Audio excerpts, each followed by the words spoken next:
Hi guys, so in this brief video I'm going to try and explain very quickly how you can potentially add more foot accounts. Now what's interesting is it's worked for myself, it's worked for our esports coach. I've just spoken to another one of my streamers and we've tried to get it to work for him. It hasn't worked for him, so I'm not going to guarantee that it's going to work for anybody, but if you're maxed out, it's at least worth a go. It might work for you. Worst case scenario, it's only going to take you 5-10 minutes to complete anyway, so it's not exactly hours and hours of your time that's going to be wasted. So, step number one, I'm going to bring you onto the PlayStation. You're going to go into your main account, and this is your primary user on your PlayStation 4. You're going to go across to your settings, down to login settings, and then in your user management, there's going to be some accounts on there that you probably don't want anymore. In this instance, I'm going to get rid of an old account of my own. It might be that you no longer have access to that account. Get rid of them from your PlayStation. There's no way that you're playing 10 different accounts on FIFA. One's bad enough. So, delete the user. Now, the next step that I'm going to explain very quickly is for those of you that have either an Elgato or a game capture device. Because if you ignore this next step, when you come to load up your PlayStation 4, you'll be like, what's going on? It's not loading. If you go into your system, when we do the next step, you will notice that the enable HDCP will be re-enabled. So what that means is your Elgato won't work. So what you'll need to do once you've completed the next step is unplug your HDMI cable from your Elgato or from your game capture device and plug it directly into your monitor. Load up as you normally would and then go back into this setting, into your system, and re-enable, or sorry, unenable again HDCP. So if you want it to run through your Elgato, you need to make sure the tick is off, and then at that point you can reboot, get your Elgato working again. Now the next step is, guys, you're going to press Initialisation. Now I'm not going to do it on my own account right now because I've already been through it 3 or 4 times. You're going to press Restore. It's going to take you back to the default values. Now when it loads up, it's going to ask you for certain things. What you're going to need to hand, first of all, is your PlayStation wire, charge your controller, and you're going to need to connect that into your PlayStation 4 so it recognises the controller. What you're then going to need to do is pick your region that you're from. So in my instance, it's from the UK, England, whatever. And make sure you've got either your Wi-Fi password to hand or you are plugged into the internet.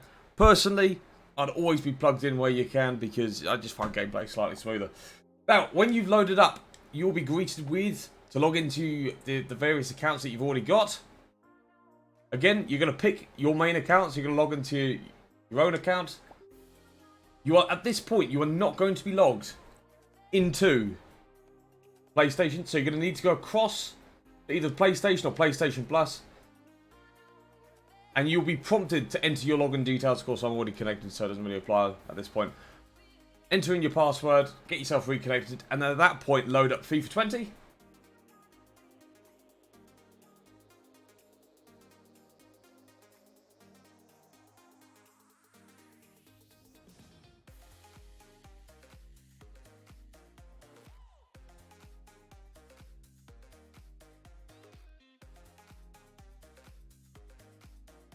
Can't wait for faster loading times. Just think like most of this video is going to be about watching FIFA 20 load. You select your language, English.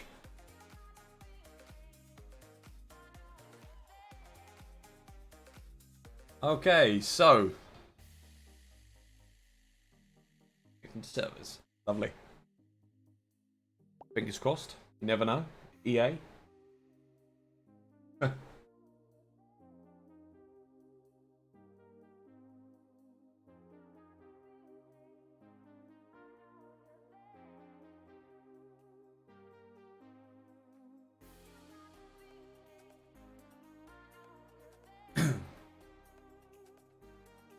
Hey, we got there.